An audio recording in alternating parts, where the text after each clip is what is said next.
মহিলা বাড়ির দাওয়ায় বসে আছেন। জানো বোন, যখন আমার 5খানা ছেলে সন্তানের পর একটা মেয়ে হলো, তখন খুব ভালোবেসে নাম রেখেছিলাম নিরুপমা। না দাদা, তোমার মেয়ের তো বিয়ের কথা চলছে, কতদূর কথা এগোলো? বিয়ে বিয়ে তো পাকা। বিয়ে পাকা? বলো কি? হ্যাঁ, অনেক ছেলে দেখেছি, একটাও পছন্দ ছিল না। তারপর একটা মস্ত বড় পরিবারের একমাত্র ছেলের সাথে বিয়ে ঠিক হয়েছে। কিন্তু একটা সমস্যা আছে, ওরা 10,000 টাকা পণ চেয়েছে। তা দাদা, এত টাকা, এত খরচা তুমি পাবে কোত্থেকে? না না, তা জোগাড় হয়ে গেছে, শুধু 2-3 হাজার টাকা বাকি আছে। অনেকজনকে বলে রেখেছি, দিয়ে দেবে।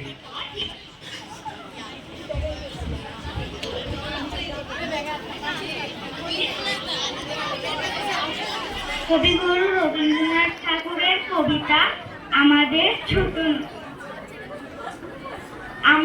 ছোট নদী চলে আঁকে বাঁকে, বৈশাখ মাসে তার হাঁটু জল থাকে। পার হয়ে যায় গরু, পার হয় গাড়ি, 2 ঢাল উঁচু তার, ঢালু তার বাড়ি।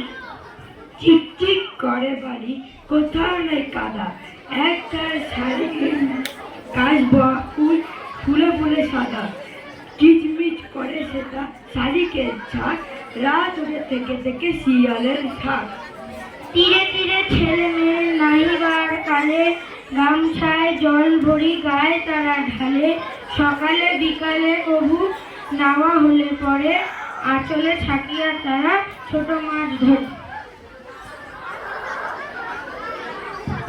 আষাঢ়ে বাদল নামে নদী থর থর, মাটিয়ে ছুটিয়া চলে ধারা খরতর।